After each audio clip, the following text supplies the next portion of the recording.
Vous est-il déjà arrivé de vous réveiller en pleine nuit avec ce battement insupportable dans vos tempes, cette sensation que votre tête va exploser à tout moment? Ou peut-être avez-vous ressenti cette angoisse en voyant les chiffres sur le tensiomètre grimper inexorablement, tandis que votre médecin vous regarde avec ce visage grave qui en dit long? Je connais parfaitement cette peur qui vous accompagne au quotidien, ce compagnon indésirable qui vous force à vérifier votre tension plusieurs fois par jour, à transporter vos médicaments partout, à éviter certains moments de joie en famille par crainte que vos émotions ne fassent travailler votre cœur trop intensément. L'hypertension ne vole pas seulement notre santé, elle dérobe notre tranquillité d'esprit, notre sentiment de liberté. Et le pire dans tout cela, entendre toujours les mêmes recommandations génériques.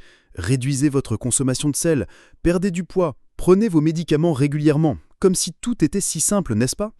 Après des années à aider des personnes comme vous à reprendre le contrôle de leur tension artérielle, j'ai découvert qu'il existe des éléments que vos médecins mentionnent rarement, notamment concernant certains aliments que nous consommons quotidiennement et qui peuvent aggraver considérablement votre hypertension. Aujourd'hui, je vais vous révéler les 7 fruits que vous devriez éviter si vous souffrez d'hypertension, une information qui a transformé la vie de centaines de mes patients. Imaginez pouvoir profiter d'un repas de famille sans cette anxiété constante, voyager sans craindre une urgence loin de chez vous, ou simplement vous réveiller sans cette oppression dans la poitrine. Ce n'est pas une promesse en l'air, c'est une approche éprouvée que vous pouvez commencer à appliquer dès aujourd'hui en faisant simplement attention à certains aliments qui sont peut-être déjà dans votre cuisine. Restez avec moi jusqu'à la fin car cette vidéo pourrait bien être la plus importante que vous regarderez cette année pour votre santé cardiovasculaire. Avant de commencer, j'aimerais savoir si vous ou quelqu'un de votre entourage souffre d'hypertension. Laissez un commentaire ci-dessous pour partager votre expérience ou poser vos questions sur le sujet. Et n'oubliez pas de vous abonner à la chaîne et d'activer les notifications pour recevoir d'autres contenus qui pourraient transformer votre santé. Commençons par comprendre pourquoi certains fruits, malgré leur réputation de santé, peuvent être problématiques pour les personnes souffrant d'hypertension. Vous avez probablement entendu toute votre vie que les fruits sont bons pour la santé, qu'ils sont pleins de vitamines et de fibres, et c'est absolument vrai. Cependant, pour ceux d'entre nous qui combattent l'hypertension artérielle, la situation est plus nuancée. Certains fruits contiennent des composés qui peuvent interférer avec nos médicaments, augmenter notre tension artérielle ou compliquer la gestion de notre condition. Ce n'est pas une question de bons ou de mauvais fruits dans l'absolu, mais plutôt de comprendre lesquels sont les plus adaptés à notre situation particulière. Le premier fruit sur notre liste, et peut-être le plus surprenant, est la banane. Oui, vous avez bien entendu, la banane, souvent recommandée pour son contenu en potassium, peut poser problème dans certaines circonstances. Si vous prenez des médicaments épargneurs de potassium, comme certains diurétiques, ou des inhibiteurs de l'enzyme de conversion, consommer trop de bananes peut entraîner une hyperkaliémie, un excès de potassium dans le sang. Une banane moyenne contient environ 422 mg de potassium, ce qui représente près de 9% de l'apport quotidien recommandé. Lorsque ce potassium s'accumule dans votre organisme en raison de médicaments qui empêchent son élimination, cela peut provoquer des arythmies cardiaques potentiellement dangereuses. Cela ne signifie pas que vous devez bannir complètement les bananes, mais plutôt les consommer avec modération et toujours en consultation avec votre médecin si vous prenez ce type de médicaments. Une demi-banane occasionnellement est généralement sans danger pour la plupart des patients, mais une consommation quotidienne et abondante pourrait poser problème. Le deuxième fruit que nous devons examiner avec attention est le pamplemousse.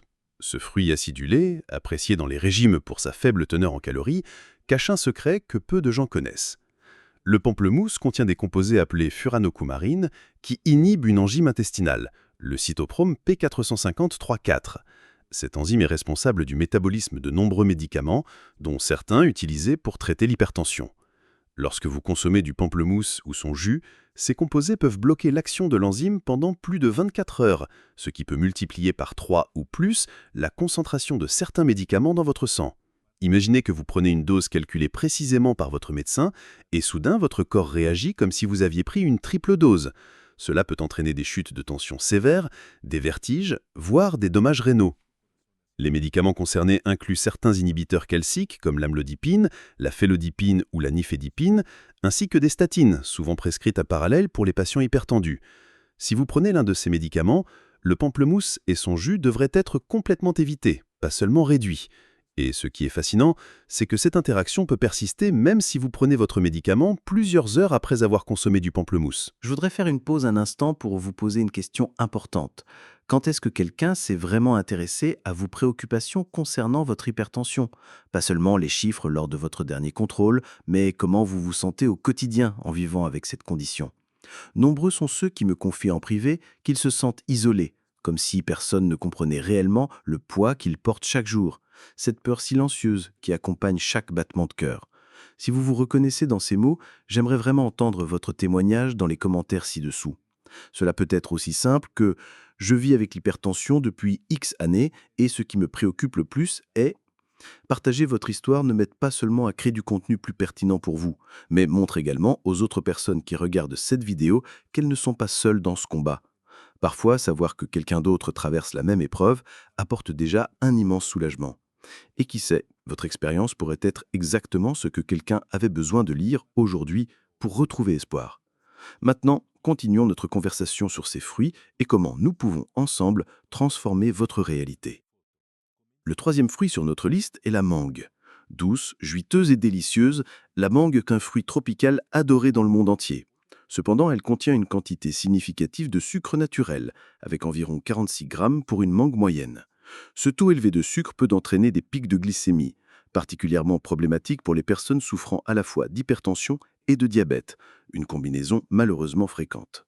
Les recherches montrent que les pics de glycémie répétés peuvent endommager les parois des vaisseaux sanguins au fil du temps, les rendant moins élastiques et aggravant l'hypertension existante.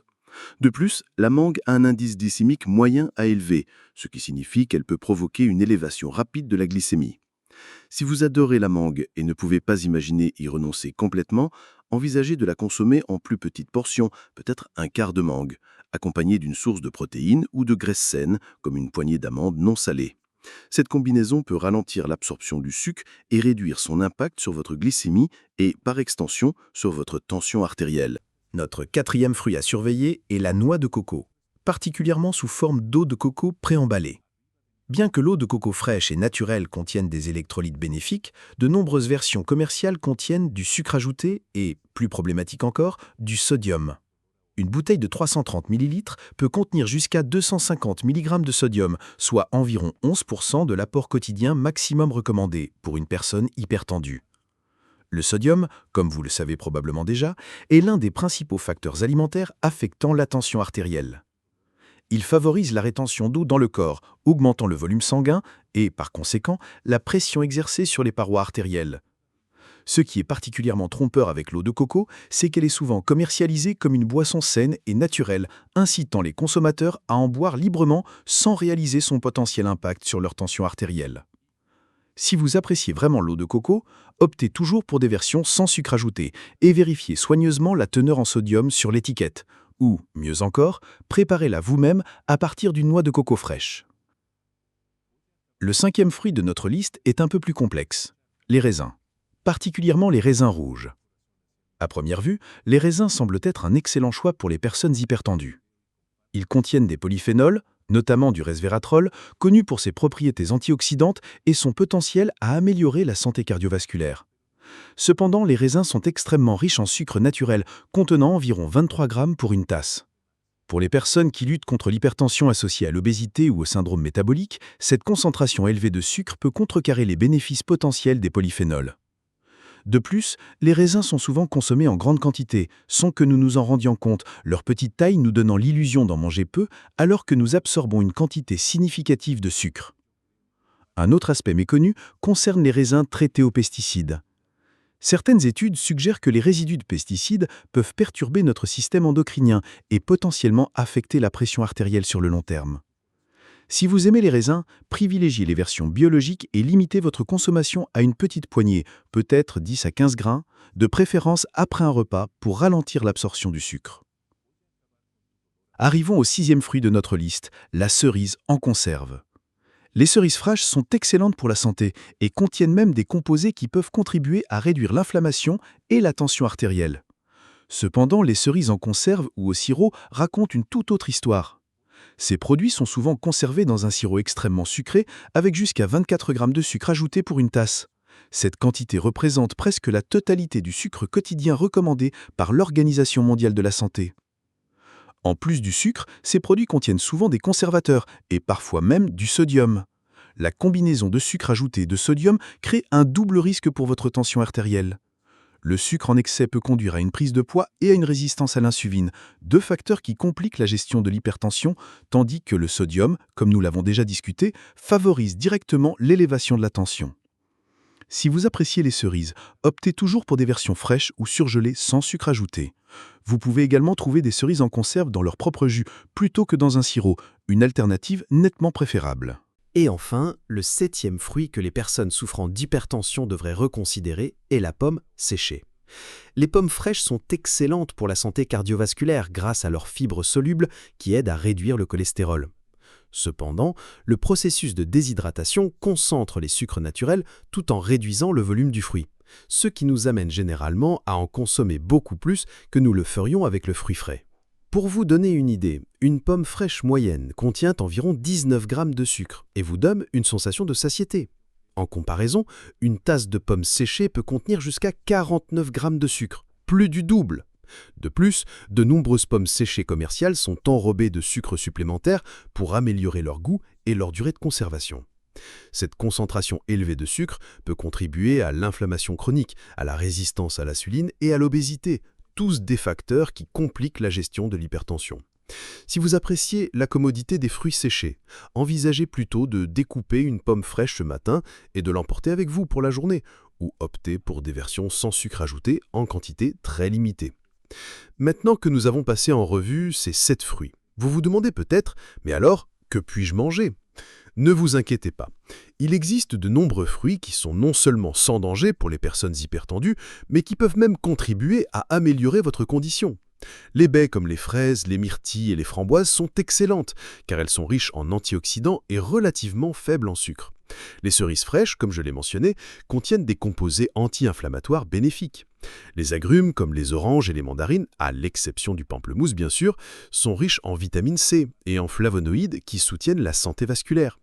La pastèque est particulièrement intéressante car elle contient de la L-citruline, un acide aminé qui se convertit en L-arginine dans l'organisme et peut aider à produire de l'oxyde nitrique, un puissant vasodilatateur qui peut contribuer à réduire la tension artérielle. La clé n'est pas seulement de choisir les bons fruits, mais aussi de les intégrer intelligemment dans votre alimentation. Par exemple, consommer un fruit à faible indice glycémique avec une source de protéines ou de graisse saine peut ralentir l'absorption du sucre et éviter les pics de glycémie.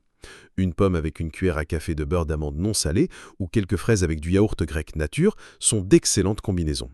Pensez également à la taille des portions. Même les fruits bénéfiques doivent être consommés avec modération, car elles contiennent naturellement du sucre. Il est également crucial de comprendre que l'impact des fruits sur votre tension artérielle peut varier en fonction de votre situation individuelle. Si vous prenez des médicaments pour l'hypertension, certaines interactions spécifiques peuvent exister. Par exemple, si vous prenez des diurétiques qui favorisent l'élimination du potassium, vous pourriez avoir besoin de plus de fruits riches en potassium, pas moins. C'est pourquoi il est essentiel de discuter de votre alimentation avec votre médecin ou un nutritionniste spécialisé.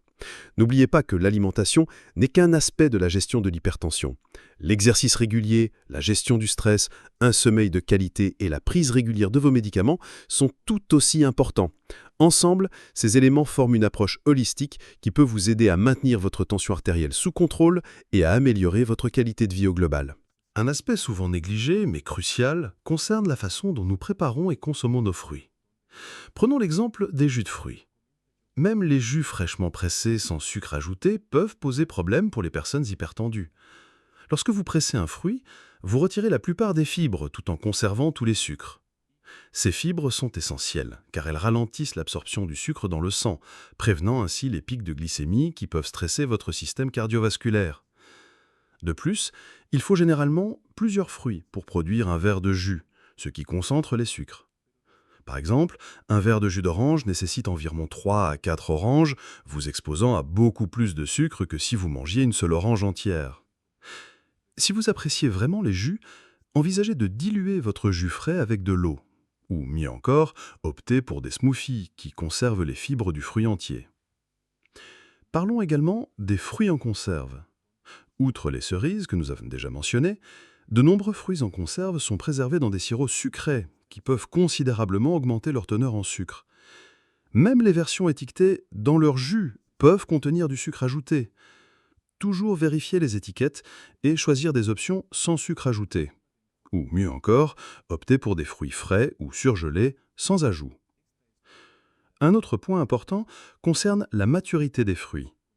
Les fruits très mûrs contiennent généralement plus de sucre que les fruits légèrement moins mûrs. Par exemple, une banane tache-tête brun contient significativement plus de sucre qu'une banane légèrement verte. Pour les personnes particulièrement sensibles aux effets du sucre sur leur tension artérielle, choisir des fruits légèrement moins mûrs peut être une stratégie utile. Je voudrais également aborder un sujet qui prête souvent à confusion. La relation entre l'acidité des fruits et l'hypertension. Certains patients s'inquiètent que les fruits acides comme les citrons, les limes ou les ananas puissent aggraver leur hypertension. En réalité, l'acidité d'un fruit n'a pas d'impact direct sur la tension artérielle. Au contraire, certains fruits acides comme le citron sont riches en vitamine C et en flavonoïdes qui peuvent soutenir la santé vasculaire. Ne confondez pas l'acidité du goût avec l'effet sur l'équilibre acido-basique de votre corps, qui sont deux choses très différentes. Maintenant, j'aimerais vous partager quelques astuces pratiques pour intégrer les bons fruits dans votre alimentation quotidienne. Commencez votre journée avec un bol de flocons d'avoine, garni d'une poignée de myrtilles ou de fraises, ce qui vous fournira des fibres et des antioxydants sans provoquer un pic glycémique important. Pour une collation de milieu de matinée, une petite pomme ou une mandarine peut être parfaite. Au déjeuner, ajoutez quelques tranches de kiwi à votre salade verte pour une touche de vitamine C. Dans l'après-midi, lorsque l'envie de sucrer se fait sentir, quelques framboises peuvent satisfaire cette envie sans compromettre votre tension artérielle. Et pour le dessert, après le dîner, pourquoi ne pas savourer une demi-pêche grillée avec une pincée de cannelle? Je tiens à souligner l'importance de la diversité dans votre consommation de fruits. Chaque fruit apporte un profil unique de nutriments, d'antioxydants et de phytonutriments. En variant vos choix, vous maximisez les bénéfices pour votre santé cardiovasculaire. Essayez d'inclure des fruits de différentes couleurs dans votre alimentation, car la couleur est souvent un indicateur des composés bénéfiques qu'ils contiennent. Les fruits violets et bleus, comme les myrtilles et les prunes, sont riches en anthocyanes, tandis que les fruits oranges, comme les abricots, sont riches en bêta-carotène. Une autre considération importante concerne la saisonnalité des fruits. Les fruits de saison sont généralement plus savoureux, plus nutritifs et souvent moins chers. De plus, ils ont probablement parcouru moins de distance pour arriver jusqu'à vous, ce qui signifie qu'ils ont été récoltés plus près de leur maturité optimale et ont nécessité moins de traitement pour leur conservation. Établir une relation avec les producteurs locaux, peut-être via un marché fermier ou un système d'agriculture soutenu par la communauté, peut vous donner accès à des fruits plus frais et vous permettre de poser des questions sur les méthodes de culture. Pour ceux d'entre vous qui jardinent ou qui ont de l'espace pour quelques pots, envisagez de cultiver vos propres petits fruits comme des fraises ou des framboises. Non seulement vous aurez un contrôle total sur ce qui entre en contact avec vos fruits, mais le jardinage lui-même peut être une activité relaxante qui contribue à réduire votre stress et, par extension, votre tension artérielle. Des études ont montré que passer du temps dans la nature et s'engager dans des activités comme le jardinage peut avoir un effet positif sur la pression artérielle. Si vous êtes arrivé jusqu'ici, vous savez probablement à quel point il est difficile de vivre avec une tension artérielle incontrôlée. Cette inquiétude constante, ces médicaments, avec leurs effets secondaires, ces restrictions qui semblent voler un peu de la joie quotidienne. Je veux que vous sachiez que vous n'êtes pas seul dans ce voyage. Notre chaîne est née précisément de la volonté de créer une communauté de soutien pour des personnes comme vous qui cherchent des alternatives naturelles et efficaces pour prendre soin de leur santé cardiovasculaire. Chaque semaine, nous partageons de nouvelles découvertes, des recettes simples qui aident à contrôler naturellement la tension, et nous répondons aux questions que les médecins n'ont souvent pas le temps d'expliquer pendant la consultation. Si ce contenu vous a parlé, envisagez de vous abonner à la chaîne et d'activer les notifications. Ainsi, nous pourrons cheminer ensemble dans ce parcours de santé, un pas à la fois, sans précipitation, mais avec la constance que votre cœur mérite. Je ne promets pas de miracle, mais je garantis des informations honnêtes basées sur des recherches sérieuses et sur l'expérience de ceux qui ont déjà obtenu des résultats concrets. Prenez soin de vous et j'espère vous retrouver dans la prochaine vidéo où nous continuerons notre conversation sur comment vivre mieux, même avec l'hypertension. Votre cœur vous remerciera pour chaque petit soin que vous lui accordez aujourd'hui.